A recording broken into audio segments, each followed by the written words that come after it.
பிரியமானவர்களே, அன்பர் இயேசுவின் நாமத்தில் வாழ்த்துக்கள். அபகூக் தீர்க்கதரிசியின் புத்தகம் 3ஆம் அதிகாரம் 4வது வசனத்தின் பின்பகுதி. அவருடைய கரத்தில் இருந்து கிரணங்கள் வீசின, அங்கே அவருடைய பராக்கிரமம் மறைந்திருந்தது. ஆமென்.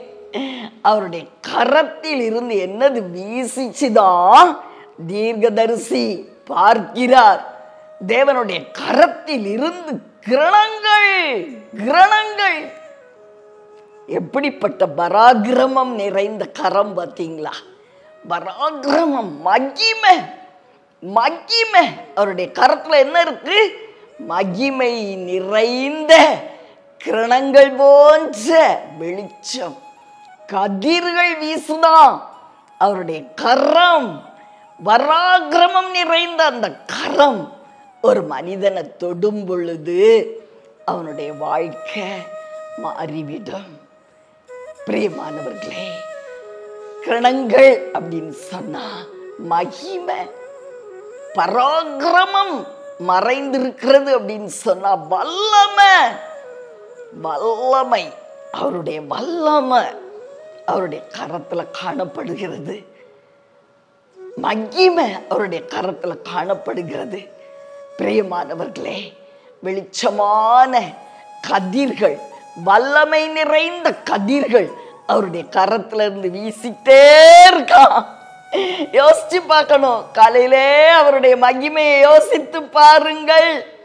2000 வருடங்களுக்கு முன்பதாக அந்த எருசலேம் வீதிகளில் அவர் நடந்து செல்லும் பொழுது தன்னுடைய பராக்கிரமம் நிறைந்த கரங்களை குருடர், செவிடர், ஊமையர், உடவர் எல்லார் மேலேயும் வைத்தார்.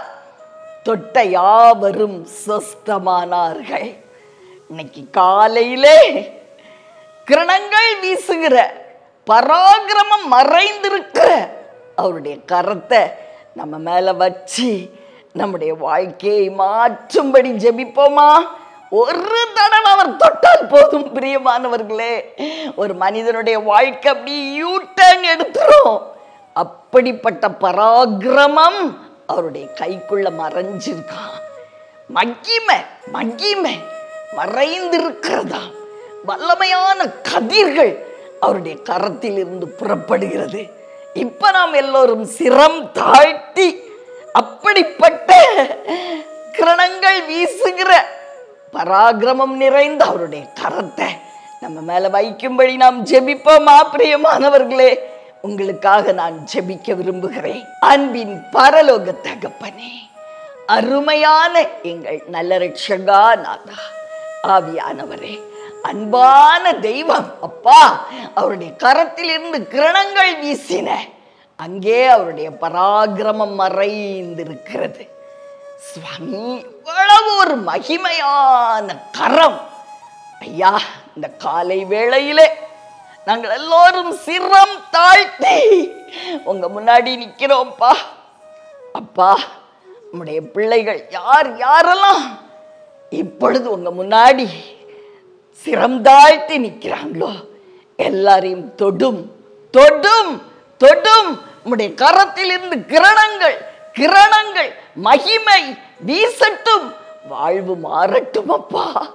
ஐயா, இதை நம்பிக்கையோடு கூட விசுவாசத்தோடு உமக்கு முன்பதாக சிரம் தாழ்த்தி நிற்கிற எல்லாரையும் நீ தொட்டு உம்முடைய மகிமையினால் ஒவ்வொருவருடைய வாழ்க்கையும் தலைகீழாய் மாற்று. உம்முடைய கரத்திலிருந்து கிரணங்கள் வீசி உம்முடைய பராக்கிரமத்தை ஒவ்வொருவருடைய வாழ்விலும் வெளிப்படுத்தும் நாதா. சூழ்நிலைகள் மாறட்டும், காரியங்கள் மாறுதலாய் முடியட்டும், நன்மையாய் முடியட்டும். இயேசுவின் நாமத்தில் பிதாவே, ஆமென்.